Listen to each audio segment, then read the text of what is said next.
What if somebody crosses over and they're still not healed? Welcome to Mediumship Sparks, where we connect more deeply with spirit and source and follow the sparks of insight and inspiration that bring us greater awareness, healing, and just more flow into our lives. I'm Noelle Dean, intuitive medium, licensed therapist, and your host. A quick note before we begin: this podcast is for educational purposes only and provides general information. It is not medical or psychological advice and is not a substitute for care from a licensed health professional. I'm so grateful we get to step into this. This is the first in a three-part series following up from a reading that was done that did not go the way either of us expected. And the question remains, can you cross over and still not be healed? What is your real question?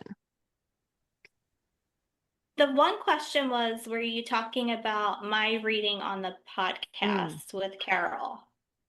I was thinking about you because we had just had that reading, but I actually have had other experiences with readings. I want to say about half a dozen where I had not like the fuck you, Noelle Dean.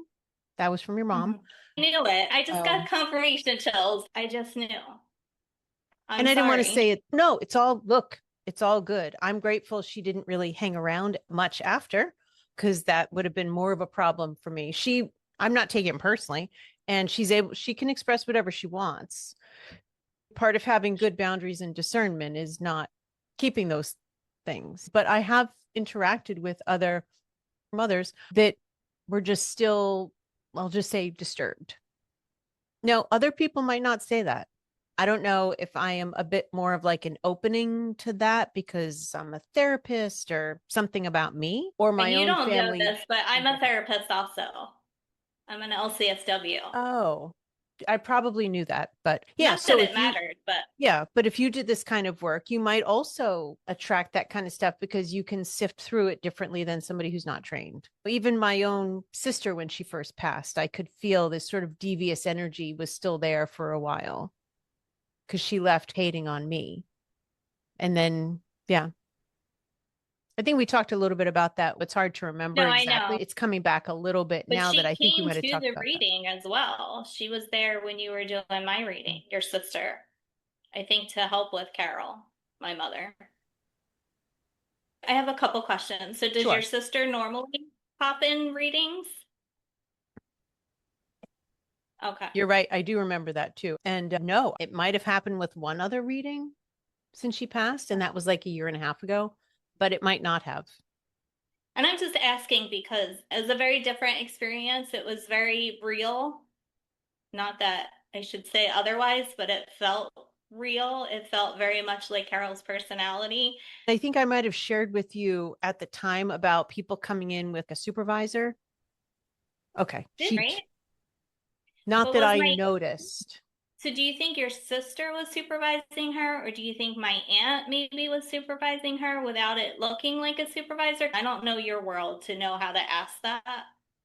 I would have to ask because I don't really know. I know some people can close their eyes or have their eyes open and they see the spiritual world around them. I'm not one of those people.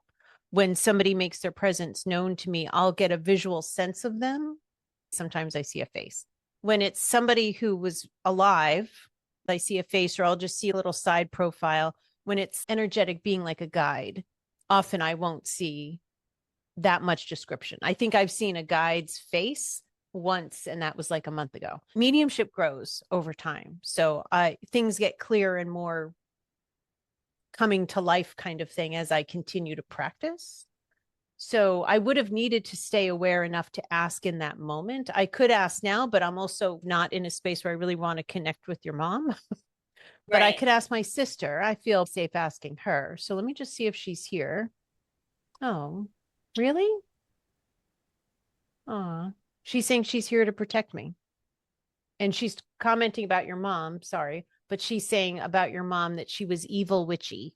I want you to be honest because Yeah, I'm I really know. And struggling with the passing. She was those things. mm, So I don't want you to hold back because as crazy as it is, it's like justification of why I had to really keep myself and my son away from her.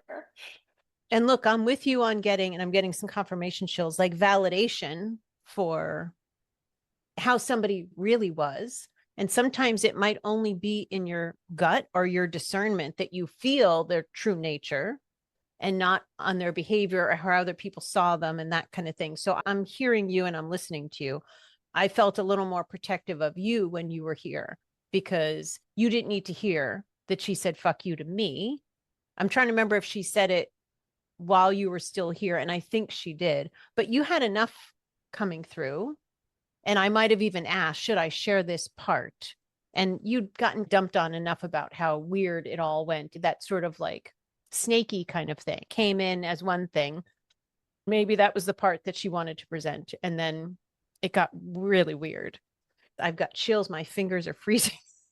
So there's presence here. I'm going to take that as a good way. Chills all down my legs. All right. My sister's telling me, don't worry. Okay. Oof. So with the other people that I connected with that clearly still had, let's say, some personality disorder stuff that lingered, it wasn't like how your mom presented, where she was acting all like healed and then suddenly it changed. They were like that. It took me a little while to feel it, but I don't think that they were trying to be deceptive in the way that I feel like that's how your mom came across. I don't know if you can answer this, but what do you think the reason would be for her to be deceptive?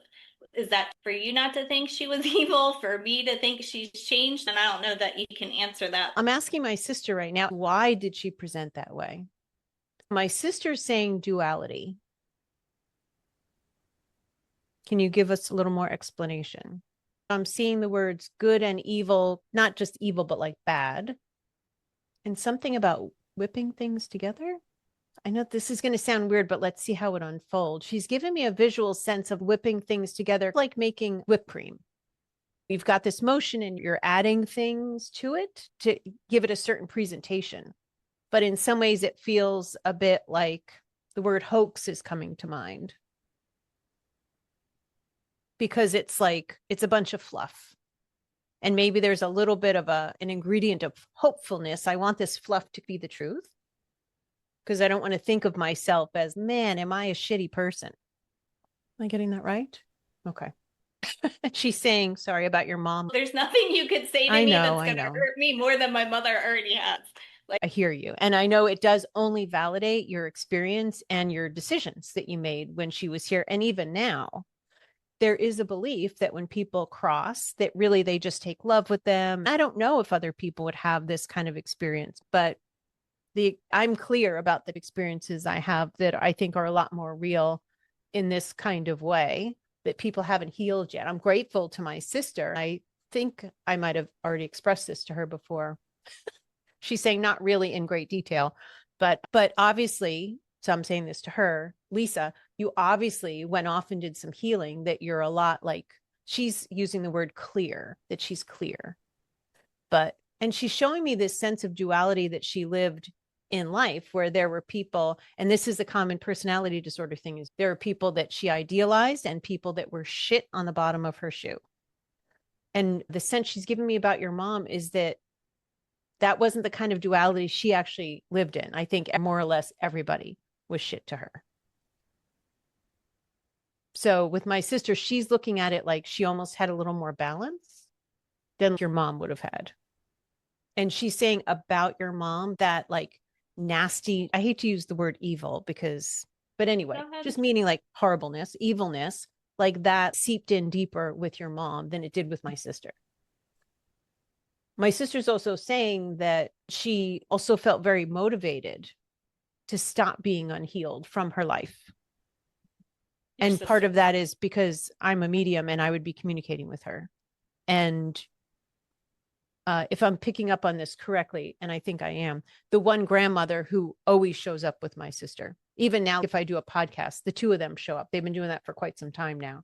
What's feeling to me is that grandma was like a big influence on her, like getting her act together quickly.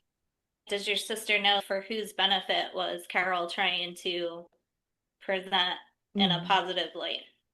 I think it's you, that she wanted to create a pretty picture. She's aware of your thoughts of her outlook, like how she used to be. She wanted to have, I guess, a pretty picture for a few minutes. Maybe she did. So, Lisa, did Carol want to see herself through Christina's eyes in a better light in that moment? My sister's saying it was for selfish reasons. Because Carol knows full well she hasn't changed, that she's still unhealed. And my sister's saying that Carol has no intention yet to be healed, at least in that meeting. Lisa, have you been in touch with her since? And is she here now? I feel like she's not here now. I certainly didn't call her to be here. Not that means that much. Sometimes people just show up anyway. But I don't want to get overly emotional, but my sister was not a protective big sister when she was here. We just didn't have that relationship. But right now, I'm just getting a visual of her holding up her arms as if she's blocking out any negative energy right now. Yeah. So she's being protective, I think, of both of our spaces right now, which is good because I don't want to interact with Carol. Yeah. And I guess that's where, so it was weird. It was weird when we left. I said that I felt weird leaving you, not that you needed me for anything, but it felt weird to leave you with that kind of experience. But then Michael was supposed to take her home. So I guess part of my confusion is how did she, or were the messages before he took her home? The FU part, was that before or after he came and got her? Oh, a piece of her energy was still there. I won't remember the timing of it. If you listen to the audio recording, you won't be able to tell because I didn't tell you when she said that. That's the only thing I wouldn't have told you, by the way, because that was directed at me is the only reason. And it didn't seem necessary to share that. But it was probably when you said that she was blaming you for something, is maybe when she was saying, okay, because that's what you said. You said all of a sudden you're like, it's my fault. And then I was like, of course it's your fault because that's Carol. Carol wants to blame everybody but take accountability. Maybe it was during that time. That would have been when she said that, because then that did tell me that she was blaming me or she was angry, directed at me. Maybe that's part of why I'm not feeling her here now, is that he did lock her out in some ways. And I do feel like my sister is letting me know she's here protecting our space as well. But yeah, there's a powerful evilness within her. That's what my sister's saying. So is there anything that I could or should do to protect myself from her in any way?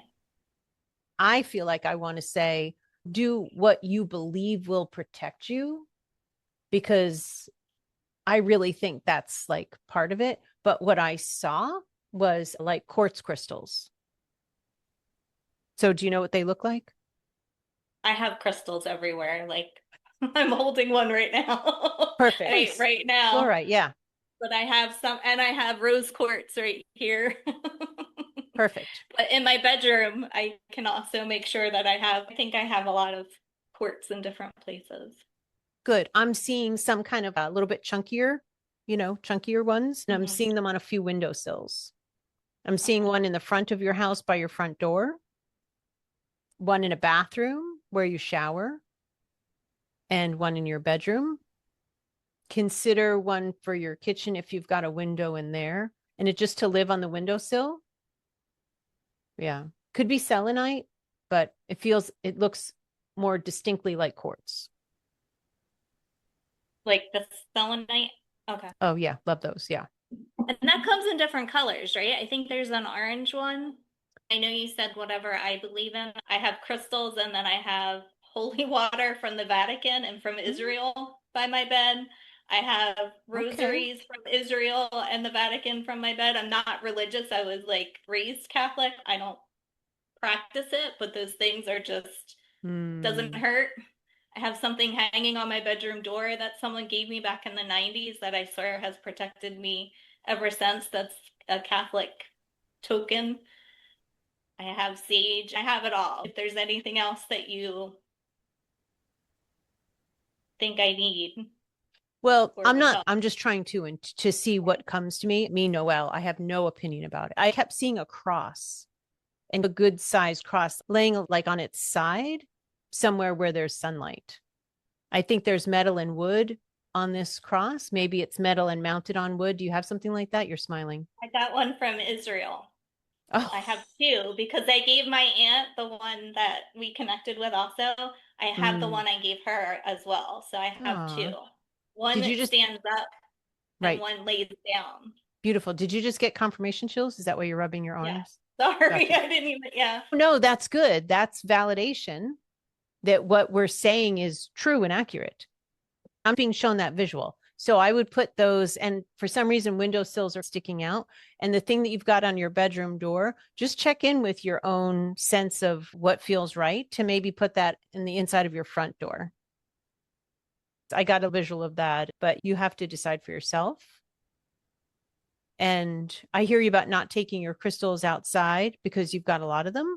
Are you doing other things to periodically cleanse them or rejuvenate them? I probably could do that. Okay. They probably need it.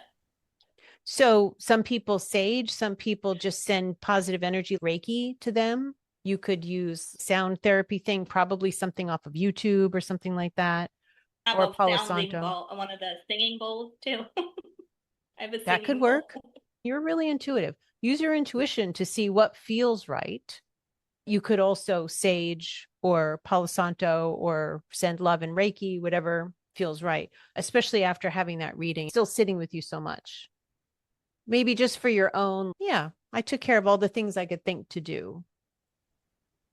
Maybe it's like just working with a toxic client. There's a part of you that's going to feel like slimed by their energy when you spend time with them. You try not to think about them, but they can infiltrate. Or the psychiatrist that used to supervise us would talk about somebody who had a borderline personality traits. They borrow on your ego strength. She used to say that a lot. I would be freaking exhausted by this person, even if I didn't see them. I would just be energetically exhausted by them. I used to take my bracelets outside too when I would take my crystals. I used Yeah. to wear them all the time when I was working. Because again, working with Mm, clients and you're a therapist, you don't want to bring home yeah. that energy as much as you can. Yeah. Maybe even taking off Yeah, the clothes that you wore that day for work because the energy can right. stick even to that. You could selenite yourself real quick or just wipe the energy off. I do that a lot if I feel it in a particular place. I do check in about what jewelry to wear every day. So I wouldn't have thought to wear any of this stuff, but that's what I was shown to wear or got a yes on. That's what I'm wearing to support me for today. But if I was into crosses and I believed in that or any other symbol, I'd be wearing a bunch of those probably. Yeah, it's more symbolic to me than religious, if that makes sense. I don't like the Catholic religion at all, but I was in Catholic school for years, so those things feel like a crystal to me. Like Mm. rosary beads to me are like also a crystal. And I bought one. It's an actual crystals, the rosary. That's a nice idea. And look, I get it about rosary beads in particular, because those are things that people handle and they pray with. And you're infusing a lot of energy in whatever you hold when you're doing those activities. So it totally makes sense that would feel a bit sacred to you in that way. Which is interesting because it's in a box. I don't ever handle them, but maybe they should come out of the box. Check in about it and see. Yeah. Maybe it's good to have them out and not handled. Or I don't know. I don't know those beads, but I would hold them in the box even and just ask, what purpose are they here to serve? Maybe they're like, oh my God, let me out of the freaking box already. Who knows? Use your intuition, trust yourself. You could even visualize it. You don't even have to touch it and just have that like curious mindset and see what comes to you. So, is there anything I can do to get Carol to heal faster or anything at all that I can do to help her? All Even though right. she doesn't deserve it, is there anything I can do to help her? Okay. So I'm getting A, but she's another human being. And we Right. can all say that all of us are deserved to heal. Based on her behavior, I can understand why you would feel the way that you feel about her for sure. I got an immediate no because it's not your responsibility. I don't want to put my memory down, but let's say in moments like this, I particularly am not looking to remember anything. So if something pops in, it's a message. So I'm feeling very reminded of a conversation I heard, I think, on a podcast about somebody's loved one passing, and they asked their family to pray for them. I don't remember what the situation was, but it did help that soul heal faster. This is how it's coming to me. If it feels genuine and true in your heart to do that, then it would be an act of compassion. To pray for her or whatever that would be. Because I did do the release prayers for her when she was dying that Carol's sister had wanted me to do. She didn't ask me until I said, like, I needed to let her go. Like the cutting cords, I've done that a few times, but I don't know. So yeah, like I did the release prayers. So maybe there's some other kind of something. That's different than praying for somebody's healing. The cord cutting is, I am releasing you from me. And I am releasing No, I me did from that, you. but there's Catholic prayers for people that are dying to allow them a peaceful death. Oh, There were like 3 prayers. I never heard of it either. So when Carol was sick, then she said there's prayers for a peaceful death oh, and okay. like an easy death. So right the day Carol died, I said all the prayers and did the cord cutting all at the same time to cover all my bases. But the prayers were, I want to say for her, we know it's also for me because that's my closure, I guess. I wasn't sending peaceful death prayers. I don't normally pray. Sometimes I say I prayed for this, but sometimes what really it is, I'm begging for something. Please do this, please. Or please, if it's for the highest good, have it go this way for this person, kind of thing. And look, you're a compassionate human being and you have a lot of empathy for her, that she is in a fucked up mindset. Even in her passing, she's still there. So that could be something to be like, hey, please have mercy on her, support her to heal, help her find genuine peace to her soul. I'm getting confirmation chills on that. That feels right. Having that intention feels right, but the doing of it, I'm getting, is very optional for you. Thanks for spending this time with me on Mediumship Sparks. If this episode resonated with you, please like it, subscribe, rate, and certainly share it with somebody else who could benefit. If you're interested in any support I might be able to provide as you navigate your spiritual path, please feel free to check out my offerings at connectingwithnoelle.com and reach out at mediumshipsparkspodcast@gmail.com. Take good care of yourself, and I'll look forward to being with you again soon.